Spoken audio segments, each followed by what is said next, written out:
Here is your story, written in simple, clean English with perfect grammar, no headings, no labels, just the story itself.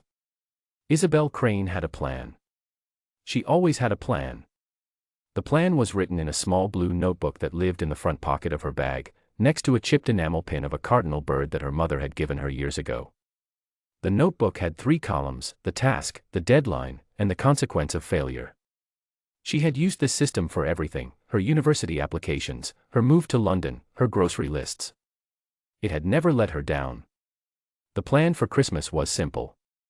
Arrive with a man. Smile. Survive 4 days. Leave. What the plan did not account for was the Tesco car park, the ice on the ground, or the Bentley. She hit it at low speed. A tired little crunch, her borrowed Fiat kissing the rear corner of a car that cost more than her annual salary.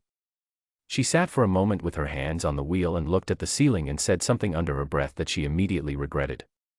When she got out, the man standing beside the Bentley was very still.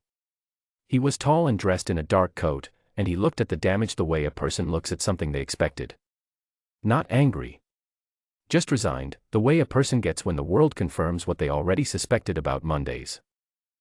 "I am so sorry," Isabel said. "I saw the space and I misjudged the ice. I will pay for every bit of it." "That will be quite a bill," he said. His voice was calm and low, like a person who had decided long ago that raising it was a waste of energy. "I know." He looked at her. She looked at him. Something passed between them that was not romantic, it was more like recognition. 2 people who were both standing in a car park they did not want to be in, with a problem neither of them knew how to solve alone. His name was Edmund Ashby. He told her this while inspecting the bumper. She told him hers while trying not to look at the Bentley's side panel, because the looking made it worse.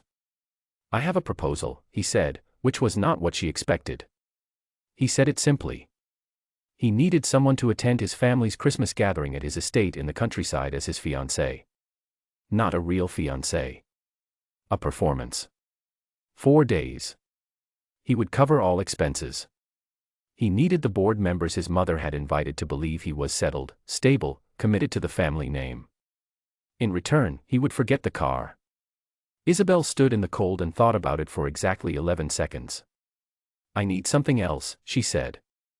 "I need you to come with me first. Before your Christmas. 1 day. To see my mother." He did not ask why. He said, "Agreed." She wrote the terms on the back of a coffee shop napkin and photographed it because her handwriting was already shaking from the cold. He read it without expression and handed it back. "You wrote a contract on a napkin," he said. "I work in an archive. Documentation is a reflex." He almost smiled. She noticed because it was very brief and involved only one side of his face, and she had the feeling it was rare, the kind of smile a person gives when something surprises them before they can stop it.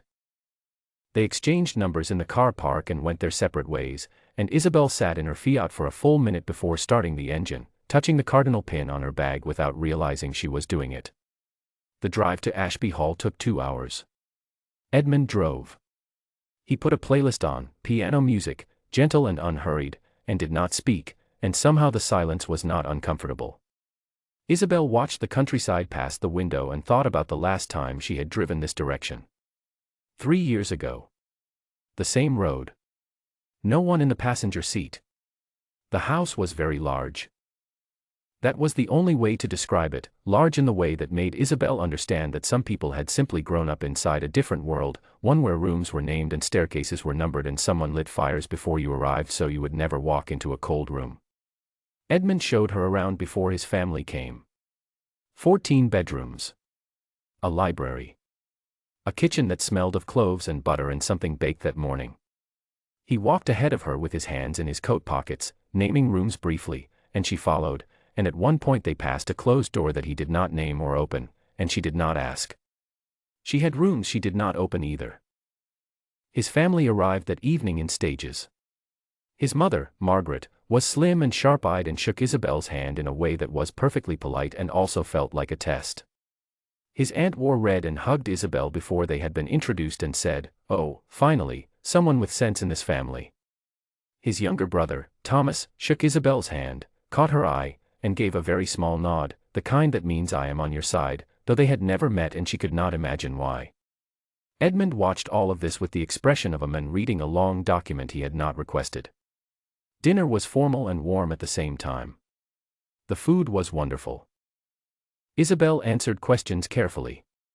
She laughed when it was appropriate and listened when it was more appropriate. At one point Margaret asked how they had met, and Isabel answered before she had decided what she would say. He was very still in a moment of chaos, she said. I found that useful. It was true. She had not meant it to sound like a love story. But the table heard it that way, and Edmund, sitting across from her, said nothing, just looked at her for a moment with his glass halfway to his mouth. Christmas morning arrived cold and white at the edges of the windows. Isabel woke early and sat on the bed in the guest room, staring at the cardinal pin she had placed on the nightstand. Then she picked up her phone and went outside. She sat on the stone steps at the back of the house. She had been sitting there for 10 minutes, phone in her hand, not dialing, when she heard the door behind her. Edmund sat down beside her. He did not ask what was wrong. He did not say anything at all. He simply sat, in the cold, in his coat, and waited. She called her mother. Her mother's voice was smaller than she remembered. Softer and slower, the way a sound gets when it is traveling a long distance. They talked for 12 minutes. They talked about the weather where her mother was, and what she had eaten for breakfast, and a bird that had come to the garden, and they did not talk about the important things because they never had been able to, and Isabel's hand found the cardinal pin on her bag and held it and rubbed the chipped wing the way she always did without knowing. Edmund reached over, slowly, and put his hand over hers. Just that. Steady and still. He did not look at her. He looked at the garden. She let him. When the call ended, they sat in silence for another minute. Then they went inside and had breakfast with his family, and she put butter on her toast and discussed the weather like a person whose hands had not been shaking 20 minutes ago. Boxing Day brought the board members, 3 men and a woman who arrived in expensive cars and were introduced as family friends, which fooled no one. Isabel understood immediately what they were. She understood the way Edmund's posture changed when they walked in, a tightening, almost invisible, like a door closing quietly inside a large house. She worked the room. Not loudly. She was good at making people feel heard, at asking the right question at the right moment, at laughing just enough. It was an archival skill, in a way, knowing what mattered and how to handle it carefully. Edmund stood beside her for most of the evening. At one point one of the men put his hand on Edmund's shoulder and said, "Settled at last, are we?" And Edmund said, "Quite," in a voice that Isabel now understood was the voice he used when a door inside him had already closed. Later, when the guests had left and the house was quiet, she found the letter. She was looking for notepaper in the small writing desk in the library. She was not searching for anything else. But it was right there, unsealed, folded once, addressed to the family solicitor in Edmund's handwriting, which was precise and slightly formal, the handwriting of a person who had been taught how to write as though it mattered. She did not mean to read it. But the first line was already there before she could look away. It was a resignation. Not from a job. From the title. From Ashby Hall. From the name and the obligation and all the rooms that someone lit fires in so he would never have to walk into cold ones. He was giving it to Thomas. He had been trying to give it to Thomas for 2 years. She was still holding the letter when he walked in. They looked at each other. "You could have just told me," she said. "So could you," he said. The silence after that lasted a long time. Not uncomfortable. Not empty either. The kind of silence that has weight and shape and says things that words would only make smaller. It was past 2 in the morning when they ended up in the kitchen. It happened without planning. She had gone for water, he had appeared in the doorway, and somehow they were both sitting at the kitchen table with the remains of Christmas pudding between them that neither of them had wanted at dinner. She told him about her mother. 1 sentence. She said, "She is not well, and I have not been home in 3 years, and I could not go back through that door alone." He was quiet for a moment.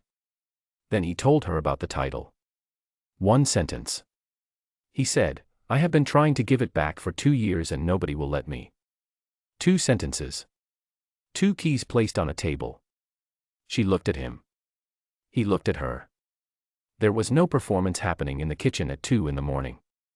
There was only a man who was tired of carrying something he had never chosen, and a woman who had been carrying something alone for so long she had forgotten it was heavy. "Why me?" he asked. "Of all the people you could have called." "I didn't call you," she said. "I hit your car." He looked at the table. He almost smiled again, the same brief, one-sided thing she had seen in the car park. This time she was close enough to see that it reached his eyes. New Year's Eve came with candles and music and his family in the sitting room, and at 11:57 Edmund leaned toward her and said, very quietly, "The napkin said appropriate public displays, negotiated per occasion." "It did," she said. "Is this an occasion?" She looked at him. He was asking genuinely, formal to the last, careful to the last, leaving the door open for her to close it if she wanted. "Yes," she said. At midnight, he kissed her. It was quiet and brief and nothing like a performance, and when it ended his forehead rested against hers for a moment, just a moment, and then his family was laughing and raising glasses, and they stepped back into the room and into the noise, and Isabel's hands were very still for the rest of the evening and she did not touch the cardinal pin once. January 2nd, she sat in the back of his car on the 3-hour drive to her mother's house. He drove without asking for directions. She had not asked him to come. She had simply found him at the car at 7 in the morning with the keys already in his hand. She walked through the door of her mother's house, and her mother was in a chair by the window in the winter light, smaller than Isabel remembered, and softer, and when she saw Isabel she made a sound that Isabel felt in her chest like something slowly unlocking. Edmund stood in the doorway and did not come forward until Isabel's mother held out her hand. He shook it carefully, the way a person holds something they understand is precious. "Thank you," her mother said to him, "for bringing her home." "She brought herself," he said. "I just drove." Her mother looked at Isabel then, a long, quiet look, and in it was something Isabel recognized, the particular expression of a person who has been waiting a long time to put something down, and has finally found a place to set it. They stayed for 4 hours. They drank tea. They listened. Isabel's mother told Edmund about the cardinal that came to the garden every morning, and he asked what time it usually arrived, and she told him, and he said he would very much like to see it, and she said he was welcome any time. On the drive back, the piano playlist came on again. Isabel fell asleep somewhere around the 2nd hour. When she woke up, they were nearly in London and Edmund had turned the heater up without saying anything. January 4th. The end date on the napkin. She returned to her flat. She unpacked her bag. She placed the cardinal pin on her bookshelf, where she could see it from the desk. 3 days later, the money arrived. The exact amount she had named in the car park, transferred cleanly with a brief note, asterisk as agreed. "Thank you, asterisk." She looked at the notification for a long time. Then she transferred it back. No note. No explanation. Just the money, returned. She did not know what she meant by it exactly. Only that the napkin was a document from a different time, written by a person standing in an icy car park who had not yet sat on cold steps in the morning dark, or been steadied by a still hand, or watched a man shake her mother's hand like it was the most careful thing he had done all year. 4 days later, she heard the knock. She opened the door. Edmund stood there in his dark coat, without flowers, without a speech, without any of the things a person is supposed to bring when they arrive at a door they are not sure they are allowed to enter. He looked like a man who had made a decision and was standing inside it, and did not know yet if it was the right one, and had come anyway. She opened the door wider. Neither of them said a word. That was how it began.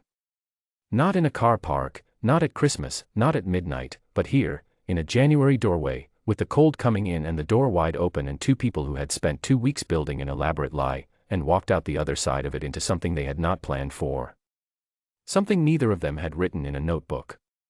Something neither of them could have scheduled, or photographed, or filed.